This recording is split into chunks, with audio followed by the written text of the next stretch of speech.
Hello and welcome. You're watching News Today at 9 p.m. I'm Preeti Chaudhary and big talking points today. Well, the Election Commission has given out the dates for the Delhi Dangal. 5th of February is when Delhi will vote. 8th of February is when the votes will be counted. And it will be counted for only one thing, viewers. This is, kid you not, a referendum on Arvind Kejriwal. Can the Bharatiya Janata Party end a 26-year drought when it comes down to governing the national capital? And if we tell you that Congress could very well be the X factor in this election, would you believe us? We'll find out up next over the course of 45 minutes. And the stage is all set for a mega clash in the national capital. On February 5th, Delhi will go to vote, will cast its ballot, and the big result is going to be on the 8th of February. The stakes are high, but the returns will be higher. Can the Aam Aadmi Party beat 10 years of incumbency? Will the BJP end their 26-year drought? Can the Congress revive themselves from a paltry 4% vote share that it had the last elections? All of that.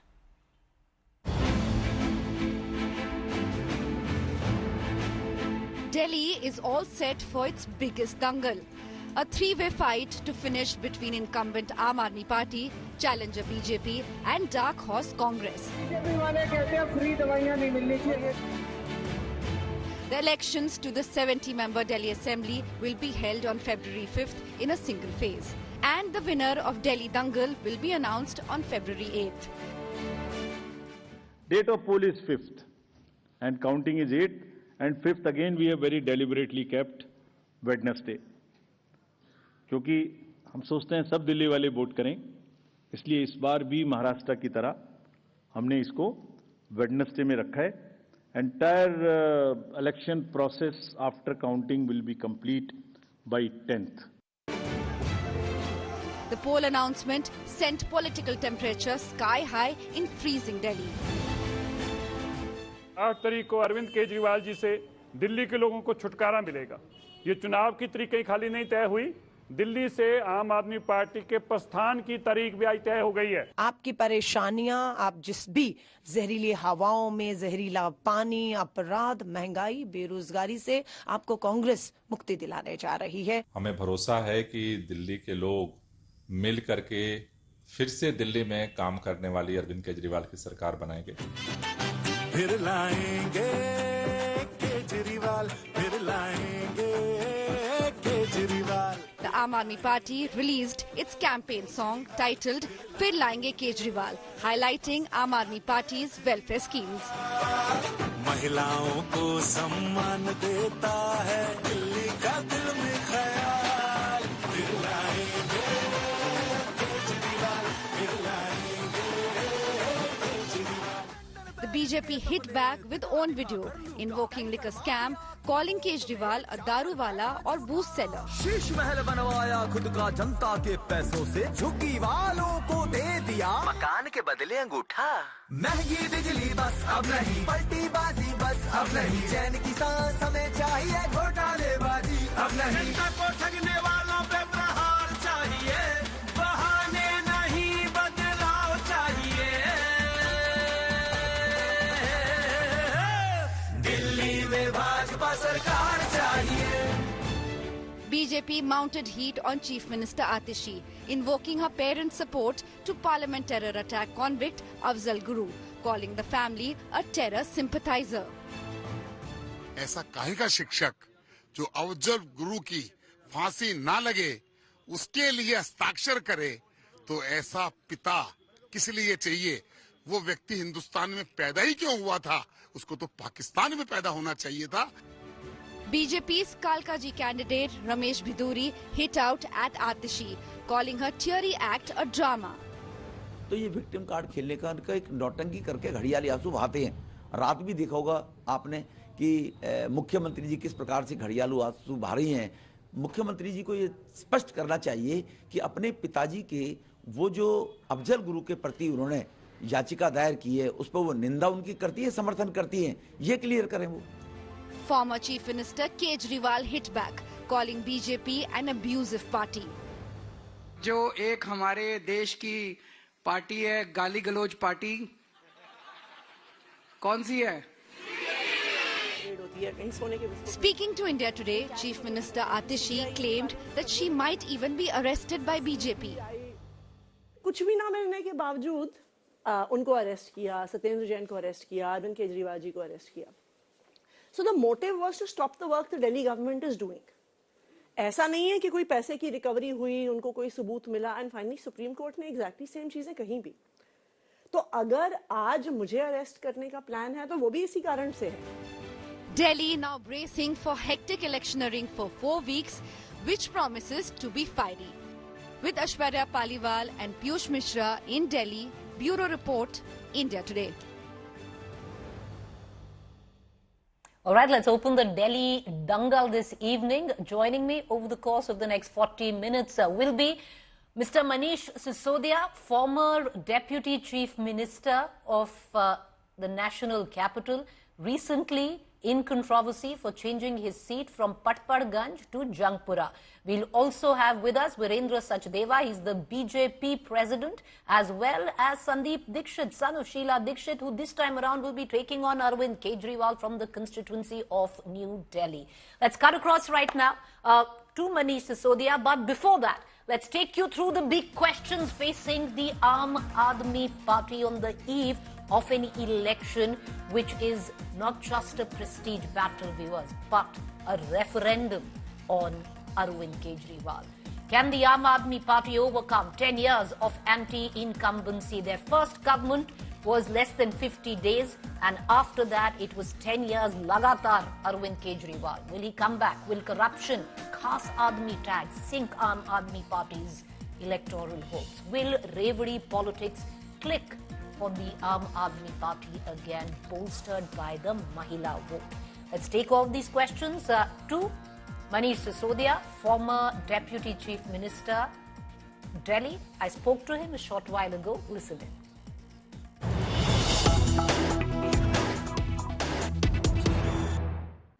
Joining me right now is the former Deputy Chief Minister of Delhi, Manish Sisodia, who's now on a padayatra of his own.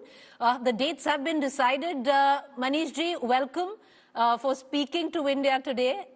My first question, Manish ji, how ready is the Aam Aadmi Party and how ready are you?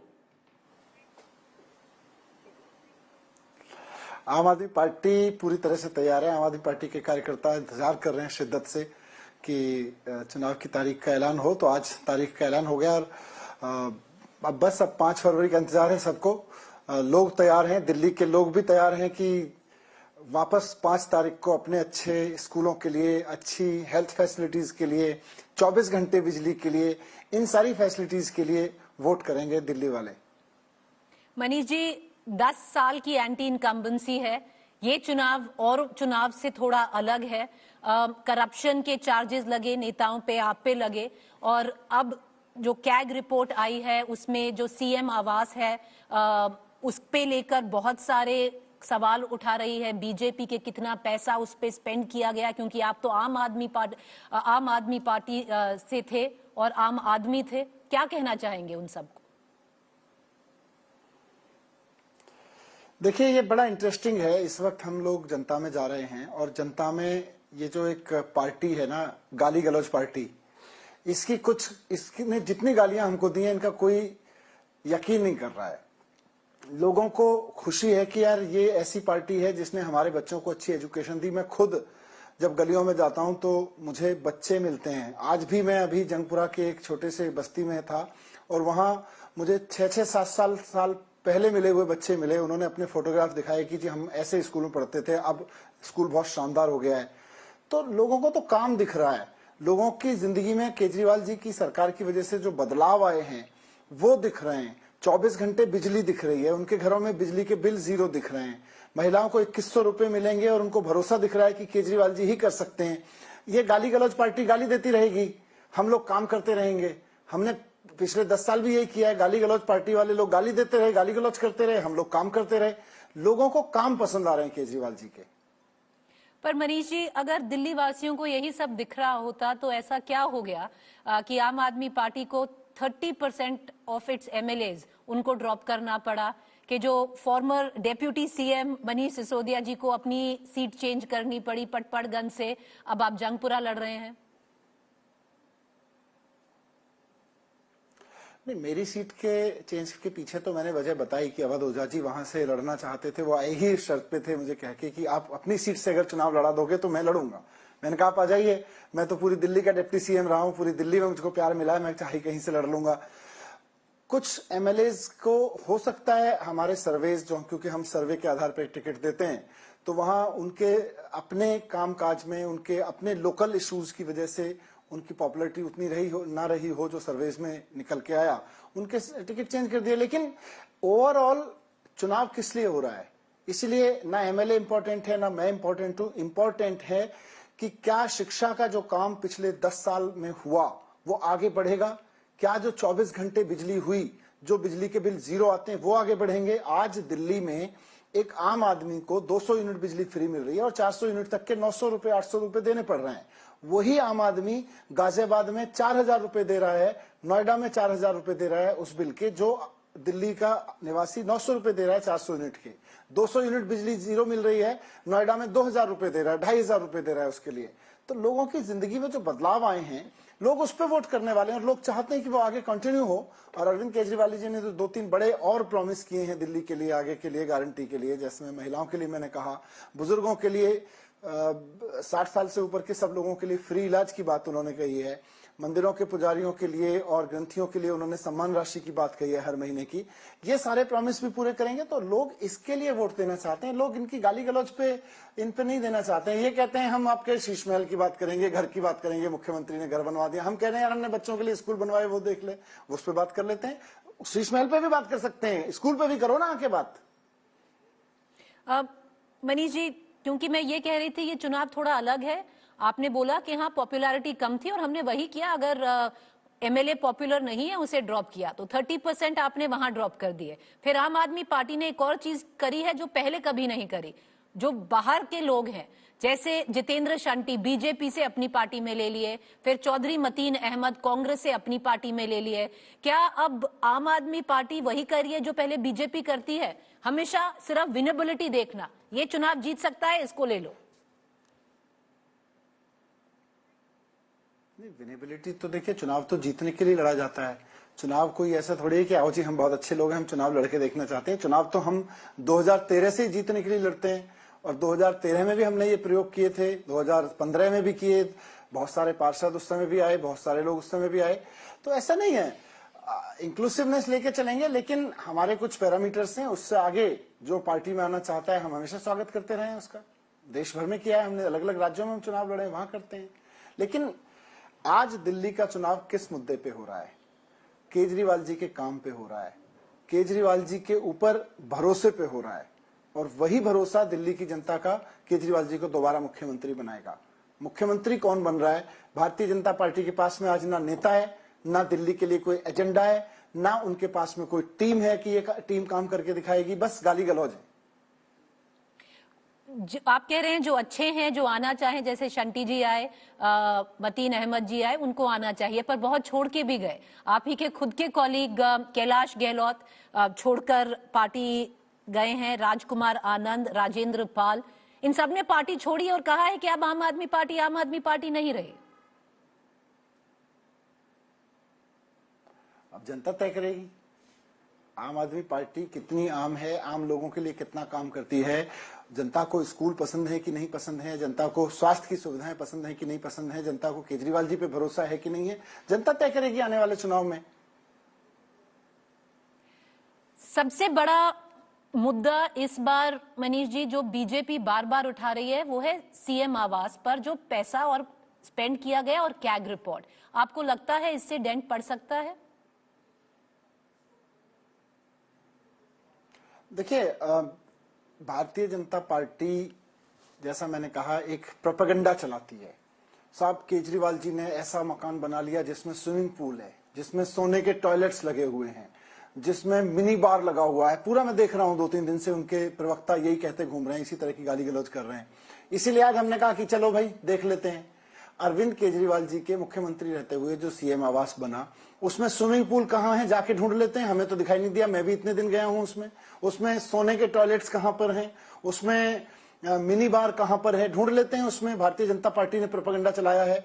2700 crore रुपए का प्रधानमंत्री आवास भी इसी दिल्ली में बना है। 8,500 करोड़ रुपए के हवाई जहाज भी प्रधानमंत्री के लिए इसी दिल्ली में खरीदे गए हैं। 2700 करोड़ के जो उन्होंने राजमहल बनवाया है, राजमहल प्रधानमंत्री जी का जो बना है, उसमें 300 करोड़ रुपए के सोने के तार वाले कालीन बिछे हुए हैं, उनको भी खोल दीजिए। जनता इसको भी देख ले कि अरविंद केजरीवाल जी ने कहां स्विमिंग पूल बनवाया। हो सकता है हमें तो दिखाई नहीं दिया, किसी और को दिखाई दे जाएगा। तो ये जो प्रोपेगेंडा चलाती है पार्टी, हम तो कह रहे हैं ना 2700 करोड़ के राजमहल को भी खोल दो, और अरविंद केजरीवाल जी ने जो घर बनवाया मुख्यमंत्री का आवास जिसमें वो रह नहीं रहे, उसको भी खोल दीजिए। जनता देख ले स्विमिंग पूल है कि नहीं है, सोने के टॉयलेट्स अरविंद केजरीवाल जी ने बनवाए थे कि बीजेपी का प्रोपेगेंडा है, मिनी बार अरविंद केजरीवाल जी ने बनवाई थी कि बीजेपी का प्रोपेगेंडा है। और राजमहल को भी खोल दो, वो भी जनता के पैसे से बन रहा है 2700 करोड़ से, वहां भी जनता देख ले कि सोने के कालीन कैसे होते हैं, सोने के तारों वाले कालीन कैसे होते हैं, 200 करोड़ रुपए का झूमर कैसे होता है, वो सब भी देख ले जनता वहां पे। मनीष जी, आम आदमी पार्टी ने एक मुद्दे पे बहुत बार बात की है, बहुत सारी प्रेस कॉन्फ्रेंसेस इसमें हुई हैं कि देखिए वोटर लिस्ट में जबरदस्त फेरबदलाव हो रहा है। और आज जब इलेक्शन कमिश्नर ने डिटेल में विस्तार से बताया कि एक अगर आप ईवीएम की बात करें, बहुत ट्रांसपेरेंट प्रोसेस है, उन्होंने वो पूरा प्रोसेस समझाया जैसे वोटिंग लिस्ट बनती है। उन्होंने साफ बोला है कि ये बिल्कुल वाटर प्रूफ है और दुनिया का सबसे बेहतरीन इलेक्टोरल सिस्टम है। उसमें अब विश्वास है आम आदमी पार्टी को, जो नतीजे 8 को आएंगे उस पर विश्वास है मनीष जी? ये चुनाव लड़ रहे हैं और नतीजों पे ही विश्वास है, लेकिन वोटर लिस्ट का अगर मुद्दा उठाया है तो मैं भी सुन रहा था इलेक्शन कमीशन की प्रेस कॉन्फ्रेंस, जब उन्होंने कहा कि हम पूरी ट्रांसपेरेंसी बरत रहे हैं, तो मुझे लगा कि शायद अब बताएंगे कि हम कैसे ट्रांसपेरेंसी बरत रहे हैं, क्योंकि हमने कुछ सवाल उठाए थे। हमने ये कहा था साहब कि एक विधानसभा में, कई विधानसभाओं में ऐसा हो कि किसी भी विधानसभा में एक आदमी अप्लाई करता है, साहब 300 वोट काट दीजिए। इलेक्शन कमीशन कह रहा है कि अब हम उसका नाम भी नहीं बताएंगे किसने कहा है कि ये 300 वोट काट दीजिए। वो भारतीय जनता पार्टी का कार्यकर्ता है उसको, और वो कई ऐसे नामों से एप्लीकेशन डाली गई है नाम काटने की जो वहां एग्जिस्ट ही नहीं करते। फर्जी पते के लोगों से नाम काटने की एप्लीकेशन डलवा दी गई, हजारों लोगों की। अब उन इलेक्शन कमीशन उन लिस्ट पर कार्रवाई कर रहा था। हमने ऑब्जेक्शन किया, भाई ये कहां हैं, ये तो लोग हैं ही नहीं। बोले हम आपको बताएंगे नहीं ये लोग कौन है। तो कुछ तो, जब आप ट्रांसपेरेंसी की बात करते हैं तो करके भी तो दिखाइए। खाली प्रेस कॉन्फ्रेंस में कि हम ट्रांसपेरेंट हैं, ये कहने से कोई ट्रांसपेरेंट नहीं हो जाता है। जब आपका इलेक्शन कमीशन का नीचे का ऑफिसर जाके कहता है कि साहब हम ट्रांसपेरेंसी नहीं रखेंगे, हम नहीं बताएंगे आपको कि किसके कहने पे नाम काटने की ये पूरी मुहिम चल रही है, तो फिर ट्रांसपेरेंसी कहां रही? मनीष जी, आखिरी 2 सवाल आपसे करूंगी। आपने वोट काटने की बात करी, इस बार बहुत लोग कह रहे हैं मनीष जी कि अगर एक एक्स फैक्टर है इस चुनाव में वो कांग्रेस है। क्या कांग्रेस जो 4% उसका वोट शेयर था पिछली बार, उसके ऊपर जाएगी? अगर उसके ऊपर जाएगी तो फिर वो आपके वोट काटेगी। देखिए, अब लोग तो हर इलेक्शन में अपना अपना कयास लगाते हैं, लोगों को कयास लगाने की स्वतंत्रता है डेमोक्रेसी में, लेकिन नीचे जमीन पर लोग केवल और केवल आम आदमी पार्टी को देख रहे हैं। भारतीय जनता पार्टी जोर मार रही है कि भाई 8 सीटें थी हमारी पिछली बार, हम कुछ और गाली गलौज कर लें, कुछ गाली गलौज के बहाने केजरीवाल जी पे गाली गलौज कीचड़ उछाल लें तो कुछ बहाने कुछ और मिल जाए, मुख्यमंत्री को, एक महिला मुख्यमंत्री को उसके घर से निकाल दें तो कुछ और वोट मिल जाए। ऐसा होने वाला नहीं है। केजरीवाल जी ने दिल्ली के लोगों की, दिल्ली के हर परिवार के लोगों के जीने में मदद की है, महंगाई से लड़ने में मदद की है, बच्चे पढ़ाने में मदद की है, स्वस्थ रहने में मदद की है, इज्जत से तीर्थ यात्रा करने में मदद की है। ये सारी चीजें कहीं ना कहीं लोगों के दिल से दुआएं निकालती हैं, लोगों के अंदर से आशीष निकालती हैं। और ये गाली गलौज वालों को क्या मिलता है? गाली गलौज से काम नहीं बना, चलो मुख्यमंत्री को उसके घर से उठा के बाहर फेंक देते हैं। क्या मतलब है इन सबका? कांग्रेस का रिवाइवल नहीं देख रहे मनीष जी कहीं पर भी?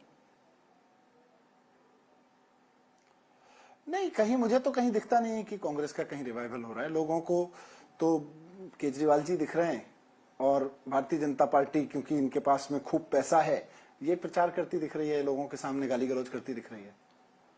आखिरी सवाल, मानते हैं मनीष जी कि ये एक रेफरेंडम होगा अरविंद केजरीवाल जी की लीडरशिप में? पहला सवाल। और इसी से जुड़ा हुआ सवाल ये भी है मनीष जी, क्या अरविंद केजरीवाल सही में वापस, अगर आप जीतती है तो सीएम बनेंगे, या हम फिर आतिशी को देखेंगे, या अगर आप जीत गए आपको देखेंगे?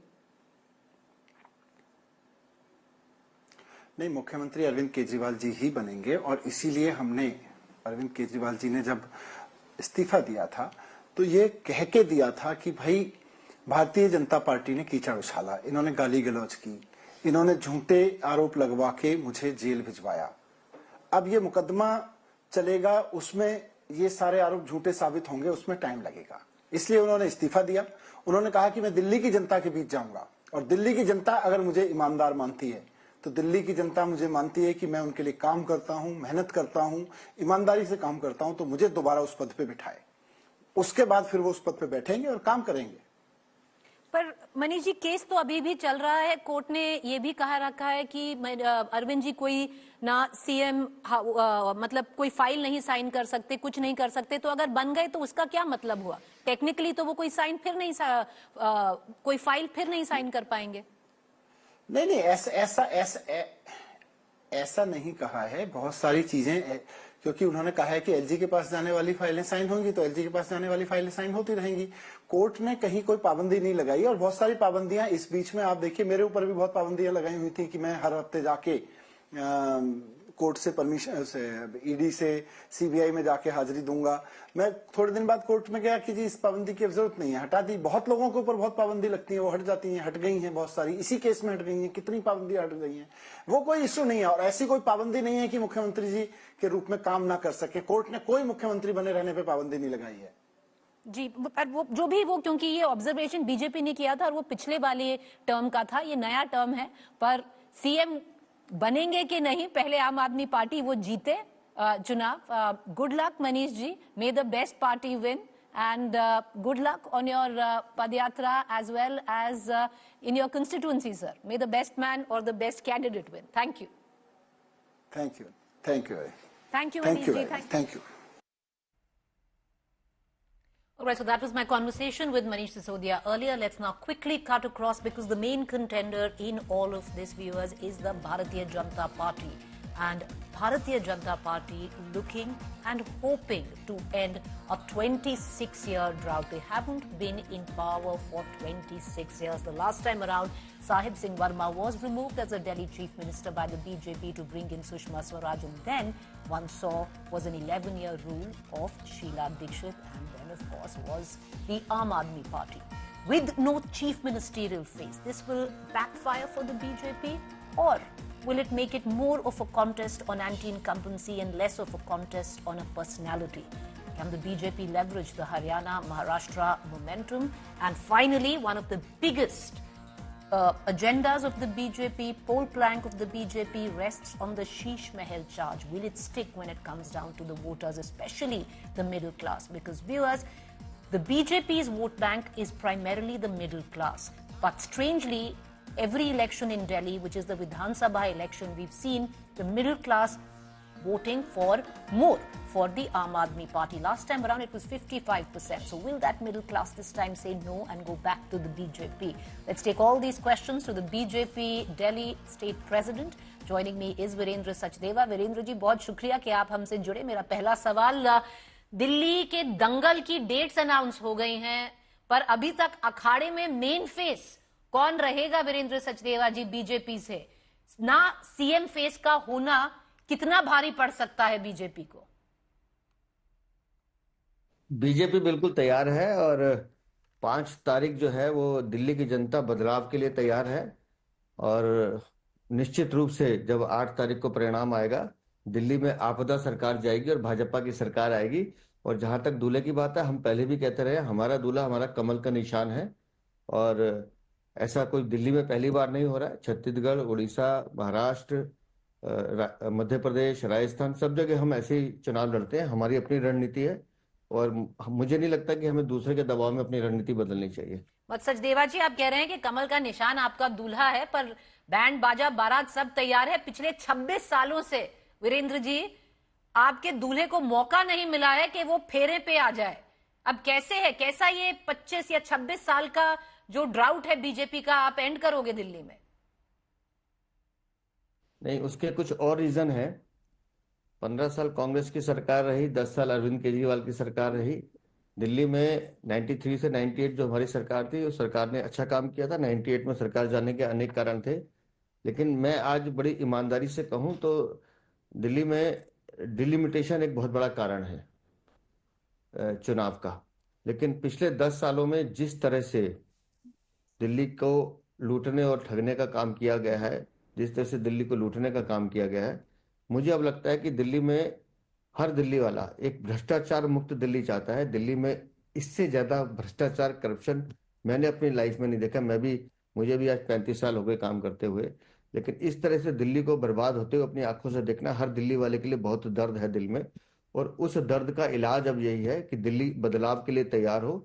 दिल्ली को एक ऐसा विजन चाहिए जिसमें हम यमुना साफ कर सके, भ्रष्टाचार मुक्त शासन दे सके, जहां बिजली और पानी के नाम पर लूट बंद हो, और दिल्ली में एक ऐसी सरकार है जो दिल्ली वालों की बात सुने और दिल्ली के लिए लड़ना सीखे। दिल्ली को एक बेहतर दिल्ली बनाने की जरूरत है।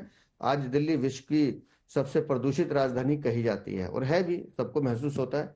उसके पीछे के कारणों पर काम करने की जरूरत है। दिल्ली को एक सबसे सुंदर राजधानी बनाने का संकल्प लेकर हम लोग निकले हैं। और सचदेवा जी, एक बात और बहुत चलती है कि देखिए, एक और चीज पे बीजेपी को काम करने की बहुत जरूरत है, वो है एक कोहेसिव पार्टी यूनिट, जो स्टेट यूनिट होती है वो बनाने की। हर स्टेट में आप जाएंगे तो एक बीजेपी की लोकल स्ट्रॉन्ग कार्डर बेस्ड पार्टी है, जहां पर लोकल नेताज हैं, छोटे और बड़े। दिल्ली में ये नहीं हो पाया है। अब दिल्ली में फिर लोकल लीडरशिप कह रहे हैं एक दूसरे से भिड़ी हुई है। आप मुझे बताएं, 29 सीटें हमने चुनाव अनाउंस की हैं, आपको कहीं से कोई आवाज आ रही है? तो आपको हाँ जी, बोलिए। मैं बता रहा हूँ, जबकि उनके यहाँ उनको उम्मीदवार बदलने पड़ रहे हैं बार बार। कितने लोगों की, उनको 21 से 22 लोगों की टिकटें काटनी पड़ी अरविंद केजरीवाल को। रीजन बताएंगे वो क्यों काटी हैं? क्यों मनीष सिसोदिया पटपड़गंज छोड़ के भाग गए? रीजन बताएंगे? इन लोगों ने 10 सालों में दिल्ली को लूटने का काम किया, और आज जब ये जगह बदल बदल कर भाग रहे हैं, बच रहे हैं, और अपनी हार के बहाने ढूंढ अभी तो सोच रहे हैं।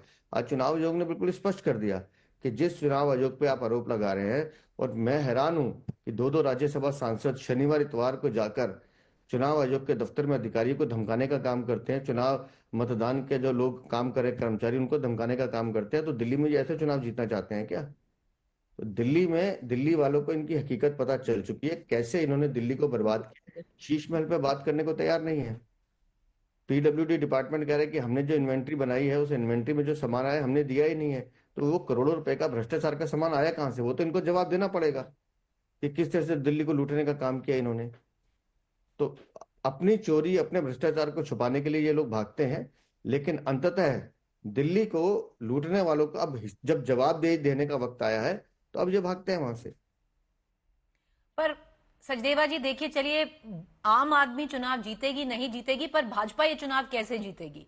आपका एक फिक्स वोट शेयर रहता है दिल्ली में, वो है 35%। वो विधानसभा में भी टस से मस नहीं होता, वो बढ़ा ही है। पिछले विधानसभा आप उसको 38% ले गए। अब जब म्यूनिसिपल चुनाव हो गए, आप उसको 39.8 करीब उस परसेंटेज पे ले आए। आपने 40 छू कर दिया अगर म्यूनिसिपल बात करें तो चुनावों की। पर इसको आप आगे कैसे बढ़ाएंगे? कैसे? ये फ्लोटिंग वोटर है, कैसे आएगा? सबसे बड़ी दुविधा बीजेपी की, सचदेवा जी, मिडिल क्लास वोटर हो गई है दिल्ली में, जो आप ही का वोटर है, पर वो जब विधानसभा आती है जाकर अरविंद केजरीवाल को वोट डालता है। मैं आपको बताता हूँ, नगर निगम के चुनाव में हम 39.9% थे, ऑलमोस्ट 40%। अभी जो नगर निगम का चुनाव 2 साल पहले हुआ, इस लोकसभा चुनाव में हम 54.7% थे, और 2019 के लोकसभा चुनाव में हम 57% थे। ऐसा नहीं है कि हम 38 पे रुके हुए हैं। नगर निगम चुनाव में हम 40% टच कर गए। आज मैं आपको बता रहा हूँ, दिल्ली में आप इसको नोट करिएगा, 8 तारीख को जब परिणाम आएगा, 45 से 54 सीटों के बीच में भारतीय जनता पार्टी की सीटें आएंगी। मैं 54 सीटों की लिख के दे रहा हूँ आपको, और हम पूर्ण बहुमत के साथ, स्पष्ट बहुमत के साथ सरकार बनाने जा रहे हैं। चलिए Sachdeva ji, may the best party win. आप कह रहे हैं 54 सीट, चलिए उस दिन बात करेंगे। पर एक और बात है सचदेवा जी, क्योंकि आम आदमी पार्टी कह रही है ये बीजेपी नहीं है, ये गाली गलौच वाली पार्टी हो गई है। देखिए, एक नेगेटिव कैंपेन रन कर रही है, कॉन्स्टेंटली आप उन्हीं को अटैक कर रहे हैं। आप क्या नया लेके आ रहे हैं दिल्ली के लिए? मैं आपको बताता हूँ, हमारा नेगेटिव नहीं है। नेगेटिव के साथ हम 10 साल में माननीय प्रधानमंत्री की जो योजनाएं दिल्ली के लिए की गई हैं और कैसे उनके कामों को दिल्ली में रोका गया, उसकी भी हम चर्चा लगातार करते हैं। मैंने उस दिल्ली को भी देखा है जब ब्लू लाइन बसेस चलती थी, डीजल की बसेस, डीजल के व्हीकल, डीजल के ट्रक, और धुएं से लोगों का आना जाना दुश्वार होता था। अगर ईस्टर्न वेस्टर्न एक्सप्रेसवे हाईवे नहीं बना होता तो आज 60-70% कमर्शियल व्हीकल दिल्ली को बिना छुए बाहर से निकल जाते हैं। आप सोचिए दिल्ली की हालत क्या होती। ये नरेंद्र मोदी ने दिया।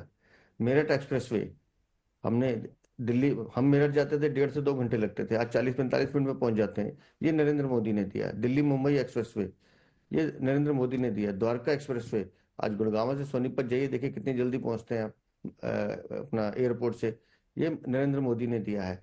उसके बाद कर्तव्य पथ देखिए, नए साल के पहले दिन 2 लाख से ज्यादा लोग हम प्रधानमंत्री को सलाम करने जाते हैं। वो ये दिखाता है कि नरेंद्र मोदी ने दिल्ली को कैसे संवारने का प्रयास किया है। आप वॉर मेमोरियल देखिए, पुलिस मेमोरियल देखिए, प्रधानमंत्री म्यूजियम देखिए, प्रगति मैदान की टनल देखिए, मथुरा रोड का जो प्रोजेक्ट है उससे जमुना पार जाने वालों को कितनी आसानी हुई है। और फिर यशोभूमि देखिए, भारत मंडपम देखिए, बाबा साहब भीमराव का अंबेडकर जी का जो स्मारक है अलीपुर रोड पे, वो देखिए। ये सब नरेंद्र मोदी जी ने दिया है। और उसके साथ जो वो और देना चाहते हैं, आयुष्मान योजना देना चाहते हैं और नए प्रोजेक्ट देना चाहते हैं। अभी मेट्रो की बात मैंने शुरू नहीं की है। मेट्रो का रिठाला का 4था चरण जो परसों प्रारंभ हुआ, ये 2 साल पहले शुरू हो जाना चाहिए था, लेकिन दिल्ली की सरकार ने नहीं करने दिया। RRTS प्रोजेक्ट सुप्रीम कोर्ट की झाड़ के बाद, डांट के बाद इनको पैसे देने पड़े, वो भी पूरे नहीं दिए आज तक, तो वो नरेंद्र मोदी की सरकार ने पूरा किया। ऐसे कई प्रोजेक्ट हैं दिल्ली में जो दिल्ली में डबल इंजन की सरकार कर सकती है। हम ये बताते रहे हैं कि दिल्ली को जो विकास की राजधानी बनना चाहिए था, अरविंद केजरीवाल ने बनने नहीं दिया है। और अगर डबल इंजन की सरकार बनेगी तो सचदेवा जी आप पर करूंगी। पर सचदेवा जी नहीं, बात तो ये और भी है, क्योंकि आप ये डबल इंजन की सरकार की बात कर रहे हैं, उसको परे कर दीजिए। एक चीज आप भी जानते हैं कि जो महिला फैक्टर है वो सबसे बड़ा हो गया है आजकल चुनावों में। अब जहां महिला जाएंगी, और वो 45% तक महिला हैं दिल्ली की वोटर्स। अब ये बताइए, बीजेपी लीडर्स आजकल जो अभद्र भाषा का यूज हो रहा है, चाहे प्रियंका गांधी जी को ले लीजिए, आतिशी जी को ले लीजिए, उससे सहमत हैं आप? मैं बिल्कुल सहमत नहीं हूँ। मैंने बिल्कुल सार्वजनिक रूप से कहा, उन्होंने भी खेद प्रकट किया और मैंने भी बाद में इसका स्पष्टीकरण दिया कि राजनीतिक क्षेत्र में जितने भी कार्यकर्ता काम करते हैं और सामाजिक या राजनीतिक क्षेत्र में जो भी मातृशक्ति काम करती है, उनके लिए बात करते समय अपनी भाषा पे संयम रखना चाहिए। चलिए Virendra Sachdeva ji, good luck and let's hope the best party wins. Thank you for joining us. Virendra Sachdeva, he is the BJP president. Not very long ago, he had taken and fallen sick after taking a dip at the Yamuna in the national capital. Well, I'm glad he's feeling better. Let's cut across right now to the Congress, because we did pose a question right in the beginning of the show. Can Congress emerge as the X factor in this election? But that doesn't quite augur well for the Congress. Will the Congress witness a revival, viewers? 2020, the Congress was sitting at merely a paltry 4% vote share. Will it rise above that? Is there a conflict in the state leadership along with the local leaders? Because that's seemingly coming to the fore. Does the Congress have very little to offer but just the Sheila Dikshit legacy? And coming off the Maharashtra-Haryana loss, will that spill over, further dent the Congress's prospects in the national capital? Why we call it the X factor this election years is because if the Congress's vote share rises from over 4% and goes up to say a 10%, and you see a small revival of the Congress, it will come at the cost of the Aam Aadmi Party and will only benefit the BJP. The BJP wants exactly that. If it falls less than 4%, then it's advantage the Aam Aadmi Party, which could go beyond the 53% if it holds on to its own vote share and adds of the one lost by the Congress. All right, joining me for more on this is Sandeep Dikshit. He is going to take on Arvind Kejriwal head-on from the constituency of New Delhi. Mr. Dikshit, dates are out, yet the Congress looks far from prepared. And why I say that, Mr. Dikshit, is only 35 candidates announced. Your top leadership is not on the ground. What's going on, sir? Oh yes. We normally they give about 35-40 days, but in the recent past we have seen that not that many days are available in the declaration of results, which is why Congress had declared almost 48-50 seats, almost about 20 days ahead. Not only that, we'd also started making our preparations, doing our agenda, getting our manifesto together, conversing and talking to people, having our worker meetings for a fairly long time before the elections began. And if you will see, in almost about 50 or 45 to 50 of these constituencies, our campaigns are on the ground. In the places where we don't have candidates as yet, our party is very, very active. So I think we are fairly well prepared to get into this election. Well, on the contrary, Mr. Dixit, word is that you're finding it difficult to actually find candidates to fight the election. Even some of the known leaders, are not happy, but practically forced into fighting this election in a twisted way, Mr. Dixit. Do you believe that the Congress has become the X factor? If you rise a little of 4% vote share of 2020, it will be a vote cutter and will only help the BJP. You've actually been called the team B of the BJP by the Aam Aadmi Party. No, not really. See, I can understand. Historically, last two elections, we've not been there. But then there have been large number of elections in India that have really thrown great surprises. 2013 in Delhi was a surprise. 1983, N.T. Rama Rao coming out of nowhere in Andhra Pradesh was a surprise. Suddenly, Karnataka BJP Ramakrishna Hegde winning elections in Karnataka in 1983 was a surprise. So surprises happen, especially when there is some very, very strong anti-incumbency. Against the Aam Aadmi Party, the anti-incumbency is so severe that voters are desperately looking for an alternative.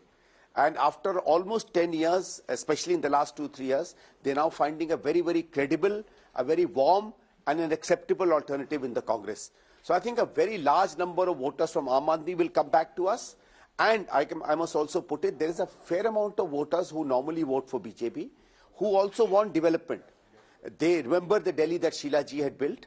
And in many of them, they believe that the BJP is not an adequate replacement for Aam Aadmi Party or Congress, because it's not really had a good record of governance when it was ruling the MCD. And even at the national level, their agencies like the DDA, the police and the NDMC and others didn't really put up any decent performance in Delhi. So I think we are getting voters from both sides. We are actually not really a vote cutter. We are somebody who's taking a lot of positive votes coming from both these parties onto our bandwagon. Well, if you end up doing that, Mr. Dixit, you will script electoral history that hasn't happened in the longest, or, as far as public memory goes. But away from all of that, Mr. Dixit, when you come down to the ground realities, the question is that the Congress has little to offer than your mother's legacy, which was years ago. People have forgotten about it. And you're trying to leverage an anti-incumbency that the BJP has a better chance to milk. They haven't seen power in Delhi for 26 years. So why not them? Look, this anti-incumbency of 25 years is an anti-incumbency of the last 10 years. Okay, and people are not talking of BJP as putting up any kind of a governance model in Delhi. I mean, they've recently been booted out of the MCD. If they really had any capacity, they have kind of put in a fair amount of decent work there. So people are looking for alternatives. I can understand that Congress was not there. I can understand Congress was weak. I can understand, that we were not really in a position where we could have attracted people. And for some reason, people did not take us that seriously in the last 8 or 10 years. But the anti-incumbency is also a longing for a Delhi that Congress built. And if the longing is for a Delhi that Congress built, the natural party that people will go to, people who have this yearning for them, will be the International Congress and not the Bharatiya Janata Party. But Mr. Dixit, you don't have a face as a chief ministerial candidate. You don't have enough candidates to actually field them. Some of your candidates are literally being forced to fight. And above all else, there is a clear conflict between the central leadership and the state leadership, where the top leadership seemingly believes that going all in could only but help the BJP. And I'll give you an example. Nobody from the top leadership was present when schemes from the Congress were declared for Delhi. And in Haryana, in Maharashtra, you had all of them, Mr. Kharge, Rahul Gandhi, Priyanka Gandhi. The difference is very visible, Mr. Dixit. Yeah, okay, let me come to these points. See, first of all, having a face is not that important. Congress, in a large number of elections, does not bring in a face. I mean, BJP hasn't had a face in the last 2 or 3 elections. And remember what happened to them when they had a face in Kiran Bedi ji in 2015. Aam Aadmi Party has to have a face because they have only one person. Everybody else is irrelevant in the Aam Aadmi Party. And also, almost being the incumbent chief minister, I mean, he himself has said that Atishi ji is a temporary CM, so they have only one face. But having a face or not having a face is sometimes an advantage and sometimes a disadvantage. For example, I think having Arvind Kejriwal as the face of Aam Aadmi Party is going to be a disadvantage for Aam Aadmi Party, because he's a very unpopular leader today. So it kind of works both ways. It's not that having a face will... There have been cases in which parties have won when they have not really put on a face.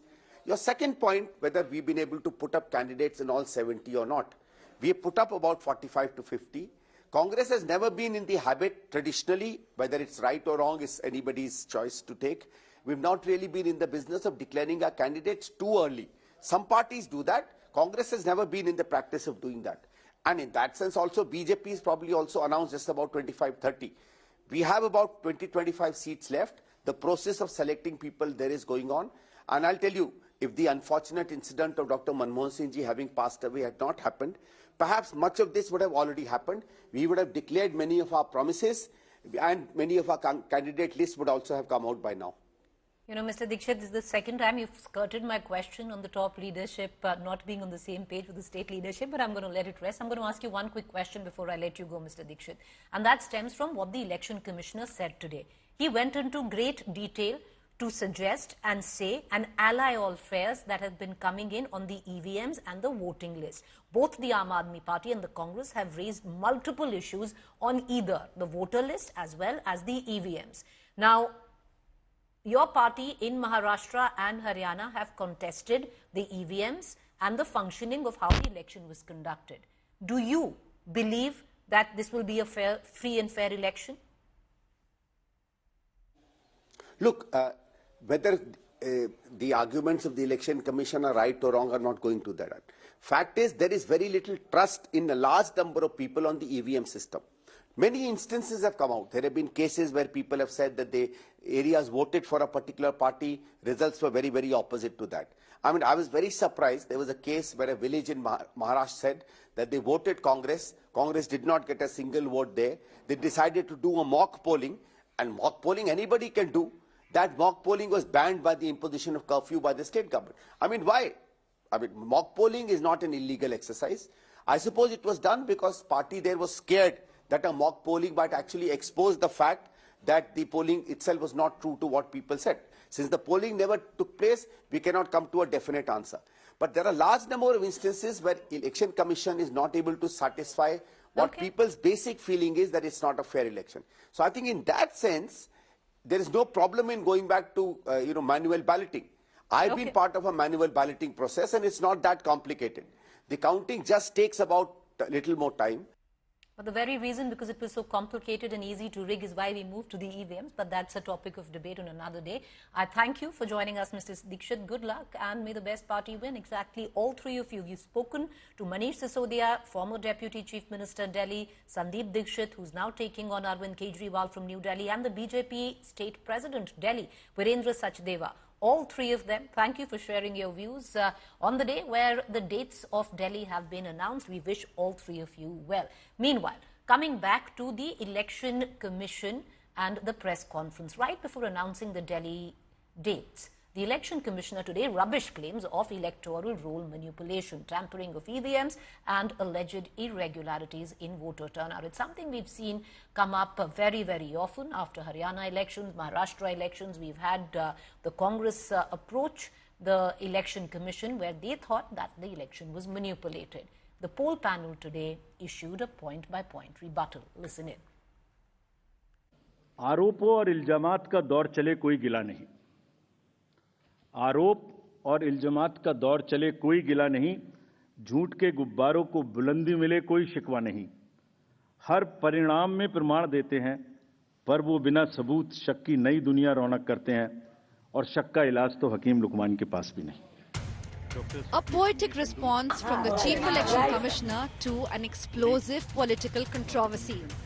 While announcing the dates for the Delhi Assembly elections, the poll panel responded to questions raised by the opposition, specifically the Congress on election integrity. Actually, right to question is inbuilt in democracy. It's an inherent right. We respect this. We respect this right. We feel that question करना और उसका जवाब देना हमारी जिम्मेदारी है. First, the Election Commissioner rubbished charges of EVM tampering. There is no question of introducing virus or bug in the EVM. There is no question of invalid votes in the EVM. No rigging is possible. No alteration in results is possible by activating a Trojan horse or a virus. Evidence inspires confidence of the court that they are tamper-proof. EVMs are foolproof devices for counting. Allegations of tampering are baseless. The Election Commission has declared that EVMs are not hackable. चुनाव की तारीख से 7 या 8 दिन पहले EVMs को commission किया जाता है, उसमें सिंबल डाले जाते हैं, वो एजेंट के सामने डाले जाते हैं। उसके बाद में उसको मॉकपोल करने की छूट होती है, वो उसी दिन मॉकपोल करके देख लें सिंबल ठीक पड़ गए, उसी दिन उसमें नई बैटरी डाली जाती है, उसी दिन वो बैटरी सबके सामने में सील होती है। Addressing concerns about voter turnout being manipulated, the Chief Election Commissioner said that it is impossible to change the data.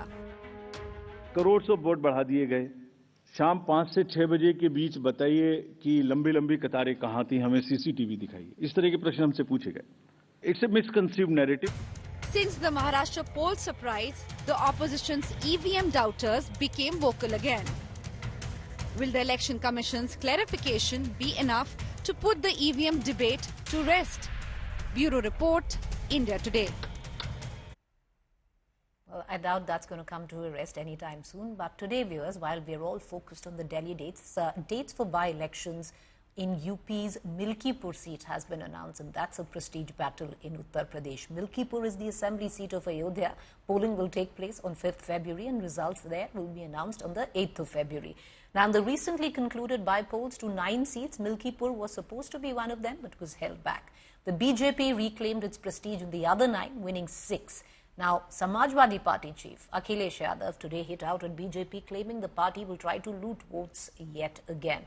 Meanwhile, Yogi Adityanath took on the Samajwadi Party for blocking development in Ayodhya. BJP has made this a prestige battle, deployed 6 ministers to lead the campaign in Milkipur. The ministers will hold door-to-door campaign. Why it's important, viewers, this is the seat of Avdesh Prasad, which he vacated to fight the Lok Sabha elections from the seat of Ayodhya, which he won. This seat will be represented by his son.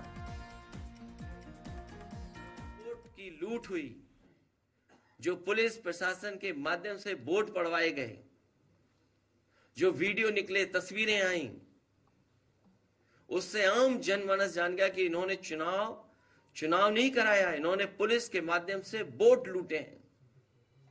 और वही सरकार कह रही है कि अगर कुनर की जीत सकते हैं तो मीरापुर वो मिल्कीपुर क्यों नहीं।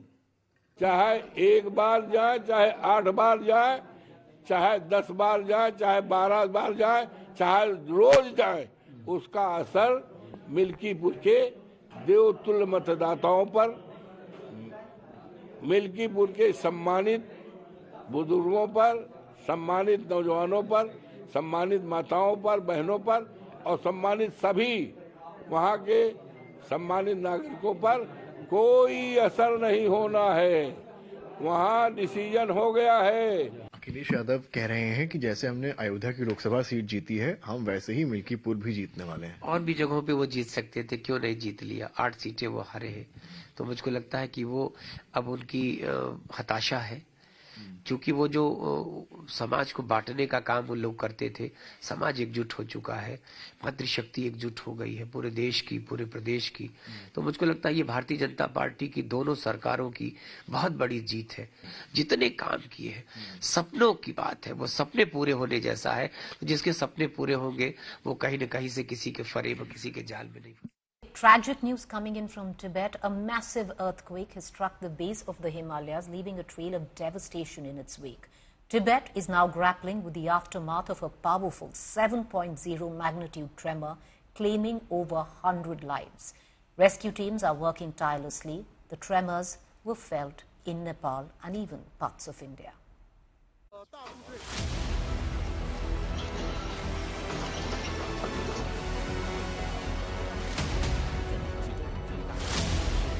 A devastating quake at the base of Himalayas, uprooting countless lives. Tibet woke up to a massive earthquake measuring 7 on the Richter scale. Over 100 people have died in the quake, the worst hit being the Shigatse region of Tibet. Videos showed the moment the quake struck with such intensity that people ran out in panic.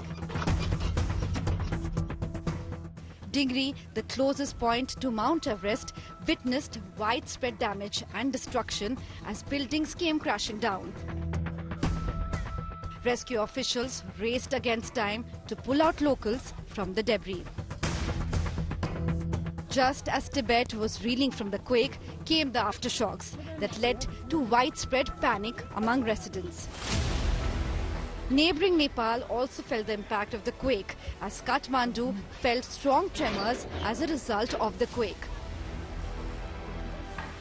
Parts of India too witnessed tremors, particularly in districts of Bihar. It will take months for the people of Tibet to reel from this tragedy, as the quake has wiped out hundreds of lives and displaced thousands. Bureau Report, India Today. On that tragic, heartbreaking note, we find a silver lining. Our good news story for the day, and we're going to go into a quick break with that, is of how resilience trumps age. 82-year-old Yasmin Sahani's story of how she uses poetry to create art. From painting to books and music, Yasmin has turned into an inspiration. We leave you with these visuals. Have a good night. We'll see you tomorrow.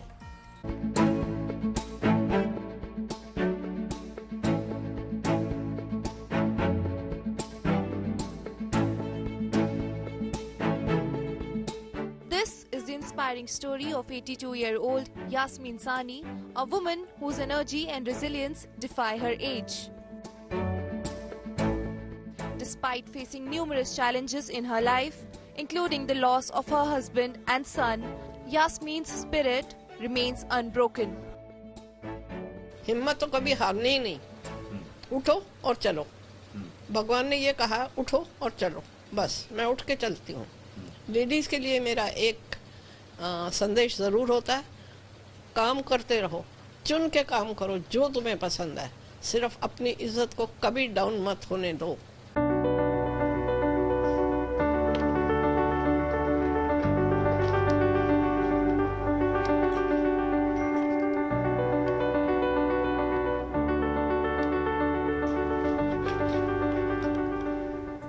What makes Yasmin's work even more remarkable is that she paints with just 2% vision, relying on assistance and a magnifying glass.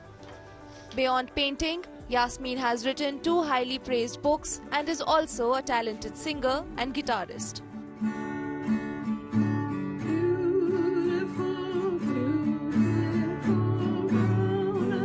Yasmin's paintings, inspired by her own poems, showcase a unique blend of art and literature. मैं एक painter नहीं हूँ, मैं एक painter poet हूँ। जो मेरे मन में आता किसी चीज के लिए वो मैं कविता में भी लगा सकती हूँ और मैं पेंटिंग में भी कर सकती हूँ, तो मैं उन दोनों को इकट्ठा दिखाती हूँ। At 82, Yasmin's accomplishments are not just impressive, but they serve as an inspiration for people of all age groups.